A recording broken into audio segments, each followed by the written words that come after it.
créez-vous vos costumes et sur quelle base historique vous appuyez-vous? Alors, sur différentes bases. La première, c'est l'iconographie. Donc on va chercher dans des gravures existantes par exemple. Voilà.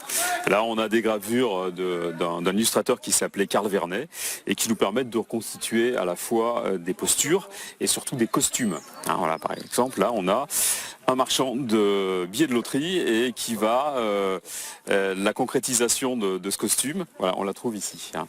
Donc ça, c'est ce qui nous permet, la base c'est ça, et ensuite pour avoir des vêtements qui soient les plus proches possibles de ce qui pouvait être à cette époque-là, on a des patrons, on trouve des patrons relativement facilement sur le net qui nous permettent de reproduire vraiment des costumes avec des coupes historiques. Voilà. Et après, il y a la lecture, puisqu'en fait, bon, là, c'est juste une image, mais sur les comportements, sur la manière de crier, la manière de se déplacer, on va retrouver ça aussi dans le livre d'époque. Et concernant cette période du Premier Empire, il y a énormément de sources. Et surtout, aussi, beaucoup de sources populaires. Voilà, on a même des billets de loterie, des reproductions de billets de loterie de l'époque. Loterie impériale de France.